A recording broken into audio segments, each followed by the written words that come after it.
Good morning, good afternoon, good evening, and remember, context is everything. Context is Everything Media Network here. John Michael Monroy, CEO and founder.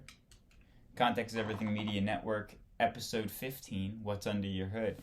Beginning a new unit, beginning a new section, beginning a new chapter. Here we go.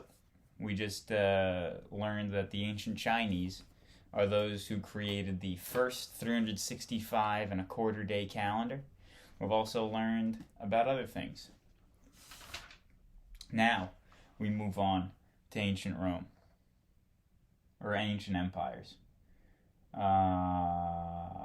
which includes ancient Greece and Rome, hence the shapes on the shirt.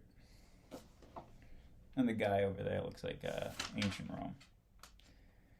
They like soccer. See? Football. Those are women playing the game of soccer, football. And there's people playing Odell Down Under. Link in the section below what Odell Down Under is. They're playing it right here on the, and I quote, internet. The computer over here in this picture. The computer has a label on the top of it. If you notice a grayed out section, pardon the finger. Those words on top of the computer screen there say internet. Reminder, this book's from 2001, which is a bit interesting when it comes to historical context, because 2001 held an event that certainly will be included in world history books for generations to come. John Michael Monroy, Context is Everything Media Network, founder and CEO. What's Under Your Hood, episode 15. We'll be back right after this. Why study history? Because history is the story of real people. Children, toys, and games tell us a lot about past cultures. Why are they talking about the Aztecs for? I thought we were in ancient Rome, Egypt, all that. Well, why did people do the jobs they did? Probably subsistence. Empires of India and China is where we're going to start off here. Page 74 of 1007. Setting the scene. Hinduism and Buddhism. I was just talking about this the other day. This works out great. Yesterday I was talking about it. Setting the scene. Thousands of years ago, religious teachers in India tried to answer questions about nature of the universe. Their ideas were later collected into the Upanishads. These sacred texts use vivid images to examine complex ideas about the human soul and the connectedness of all life. I was literally talking about this yesterday. In one story, a man tries to show his son that the essence of life cannot be seen. He orders the boy to break open the fruit of the banyan, or fig tree. What do you see? Very tiny seeds, sir. Break one. I haven't broken it, sir. Now what do you see? Nothing, sir. My son, said the father, what you do not perceive is the essence, and in that essence the mighty banyan tree exists. Believe me, my son, in that essence is the soul of all that is. The Upanishads. Stories like this one help people understand the teachings of Hinduism. Hinduism and Buddhism were two major religions that emerged in ancient India. The ethical and spiritual messages of both religions profoundly shaped the civilization of India. Beliefs of Hinduism. These glasses are ridiculous. Like, if you wear them normal, you look absurd. That doesn't make any sense. You understand that this looks absurd, right? You have to wear them like this. But they're not long enough in the back. Like, this is wrenching my ear. Wrenching my ear. Cause a physical deformity if I wore these consistently, because it's wrenching my ear out of its socket.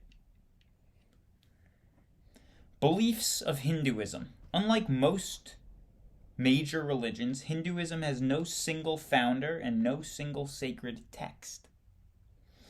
Instead, it grew out of overlapping beliefs of the diverse groups who settled India. The process probably began when the Aryans added the gods of the Indus Valley people to their own. Later people added gods of the Indus Valley. Later people brought the other gods, beliefs, and practices as a result. As a result, Hinduism became one of the world's most complex religions, with countless gods and goddesses and many forms of worship existing side by side. Despite the diversity, all Hindus share certain basic beliefs. Subheading: many gods or one. God is one, but wise people know it by many names. God is one, but wise people know it by many names. This ancient proverb reflects on key features of Hinduism. The belief that all the universe is part of the unchanging, all-powerful spiritual force called Brahman. To Hindus, Brahman is too complex a concept for most people to understand. So they worship a variety of gods that give a concrete form to Brahman. The most important Hindu gods are Brahma,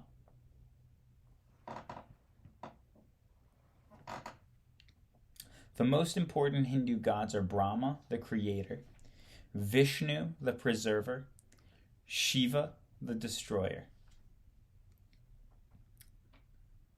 Each represents aspects of Brahman.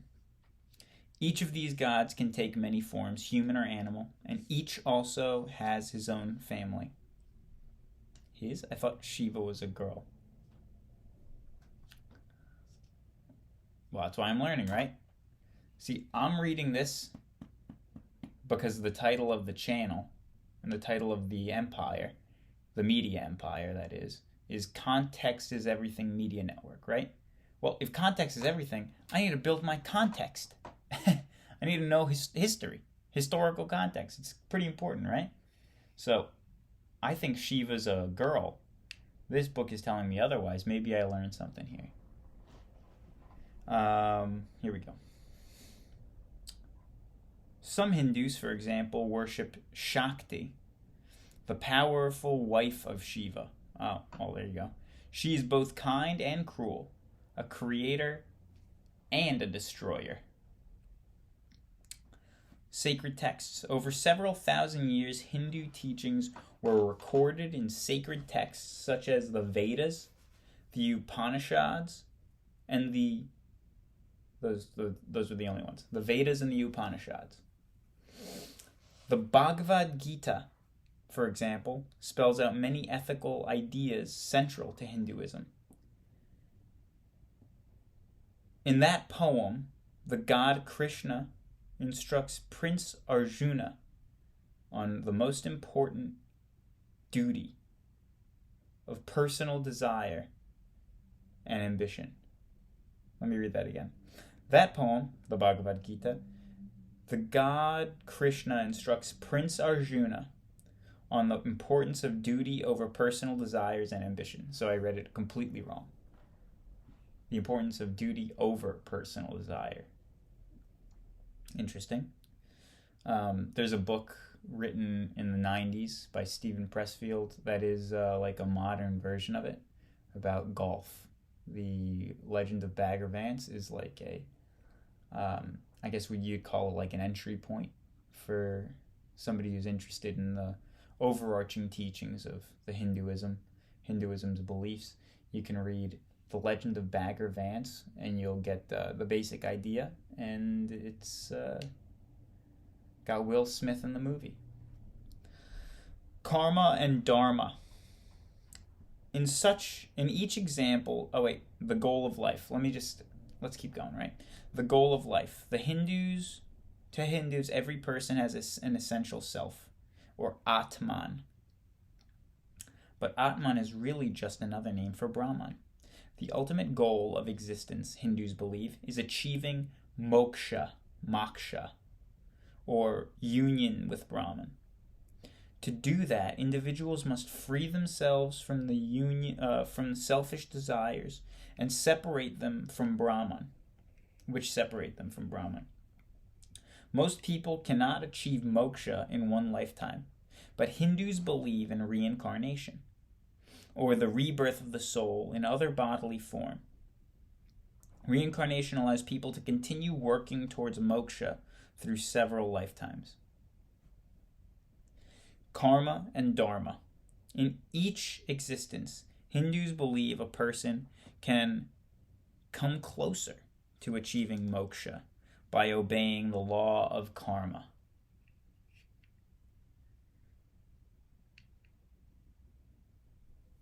Karma refers to all the actions of a person's life that affects his or her fate in the next life. To Hindus, all existence is ranked. Humans are closest to Brahman, then comes animals, then plants, and objects like rocks or water. People who live virtuously earn good karma and are reborn at a higher level of existence. Those who do evil acquire bad karma and are reborn into suffering. In Indian art, this endless cycle of death and rebirth is symbolized by the image of the wheel. To escape the wheel of fate, Hinduism stresses the importance of dharma, the religious and moral duties of an individual. Oh. Let me read that again, and then I'm going to talk about the television show from the 2000s, from the OOs, from 2000 to 2010, which I'm calling the OOs. And I suggest you do the same, because calling it the aughts, calling 2000 to 2009 the aughts, means that you are... I just dislike the way that you're talking. Call it the OOs. There's a television show from the OOs called Lost, and they use the word dharma, and reading the definition makes sense, and I'll talk about it in a second. Stick around. And leave in the comments below what you think about this shirt. To escape the wheel of fate, Hinduism stresses the importance of dharma, the religious and moral duties of an individual. So in reincarnation, in the afterlife, I guess you'd call it, right? Because you live, and then after your life, you can get reincarnated years and years later. The goal is to reincarnate at a higher level, karma and all that. So dharma is, I guess, the concept of living rightly, and karma is the actual, like, measuring points of it. Like, basketball is the game of shooting a basket, but the points are actually the aggregating total. Dharma is the game. Karma is the counter. I'm just kind of spitballing here. The dharma in the show Lost from the OOs is called the Dharma Initiative. This show, spoiler alert, I'll give you about 5 more seconds to stop the video if you're interested in watching the show. 4, 3, 2, 1. The Dharma Initiative is like this weird thing that kind of shows up out of nowhere after you watch the first season. You're thinking the first season they're lost on an island, something a little weird's going on. Dharma Initiative shows up in the second season, and you also start to realize these people, I think they're dead. And they are. They're all dead. Everyone in the show. And they are working in this afterlife thing. They're in this cycle. And the Dharma Initiative, I think, is like something to do with purgatory and all that. Well, either way, whatever. I could talk about it later. I don't want to waste too much time. Great show in terms of innovation and risks taking. Maybe not a great show in terms of coherence and concluding a narrative in a satisfying manner. Well, although, do we strive for a satisfying conclusion? Twin Peaks, my favorite show, does not have a satisfying conclusion. But it is the best, in my opinion. The best, in my opinion. Not a satisfying ending. And I guess that's a spoiler, but that's all I'll say. By obeying one's duty, these duties vary according to class, the Dharma, right? Occupation, gender, or age. By obeying one's Dharma, a person acquires merit for next life.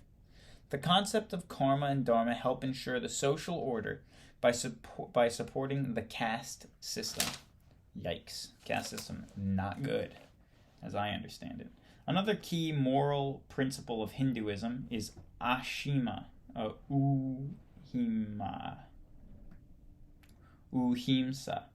or nonviolence. To Hindus, all people and things are aspects of Brahman and should therefore be respected. Many holy people have tried to follow the path of nonviolence. Opposition to Brahman. About 500 BC, a teacher, Mahariva, joined Jainism, a new religion that grew out of Hindu traditions. Mahariva rejected the idea of Brahmin priests alone could perform certain sacred rites. Jain teaching emphasized meditation, self-denial, and extreme form of ashma. To avoid accidentally killing a living thing, even an insect, Jains carried brooms to sweep the ground in front of their feet. Interesting. I don't really understand that. The opposition. I don't see the opposition. That was Gautama Buddha, the enlightened one. Oh, we're talking about Buddha himself, the big man. In the foothills of the Himalayas, another reformer, Siddhartha Gautama, also founded a new religion, Buddhism. His teachings eventually spread across to Asia to become the core belief of one of the world's most influential religions. Early life. Gautama's early life is buried in legend. We know he was born in 566 BC in a high caste family. According to tradition, his mother dreamed that a radiant white elephant descended to her from heaven. Signs such as this led the prophet to predict that the boy would someday become a wandering holy man. To stop that from happening, Gautama's father kept him in the palace, surrounded by comfort and luxury. Prince Gautama married a beautiful woman, had a son, and enjoyed a happy life. The search. One day, as Gautama rode beyond the palace gardens, he saw a sick person, an old person, and a dead body. For the first time, he became aware of human suffering. Deeply disturbed, he bade farewell to his wife and child and left the palace, never to return. He set out to discover the realm of life where there is neither suffering nor death. Gautama wandered for years, vainly seeking answers from Hindu scholars and holy men. He fasted and he meditated. One day he sat under a giant tree, determined to stay there until he understood the mysteries of life. For 48 days, evil spirits tempted him to give up his meditation. Then he suddenly believed that he understood the cause and cure for all suffering and sorrow. When he rose, he was Gautama no longer, but the Buddha, the enlightened one. Interesting that there is, and as I said yesterday, remember I said this before we got here. Yeah, well, the 48-day pilgrimage, kind of like Jesus's 40-day pilgrimage, and what we're about to celebrate in the season of Lent, leading up to Easter, led to an enlightening, right? But that's a little different either way. 4 noble truths, and we're just about done here. We got a minute and a half left. I'm going to finish this section, and we're going to wrap this one up. 4 noble truths. The Buddha spent the rest of his life teaching others what he had learned. In the first sermon after reaching enlightenment, he explained the 4 noble truths that stand at the heart of Buddhism. 1. All life is full of suffering, pain, and sorrow. 2. The cause of suffering is the desire for things that are really illusions, such as riches, power, and long life. All of those are illusions, apparently. I guess I know what you mean. 3. The only cure for suffering is to overcome desire. And number 4, these are the truths at the heart of Buddhism. The 4th is, the way to overcome desire is to follow the 8-fold path. What's the 8-fold path, you say? Well, that's a question for another day. Today, we wrap it up. Context is everything. Media Network. Founder, CEO, John Michael Monroe here. What's Under Your Hood, episode 15. Talking about Buddha, talking about Hinduism, talking about Shiva being a man and his wife being a woman. Learning, building context, no homework, no questions. Gonna finish this section and finish the next section tomorrow and move forward from there. Ladies and gentlemen, I hope you have a wonderful morning, a wonderful evening, a wonderful afternoon, but I need you to remember, context is everything.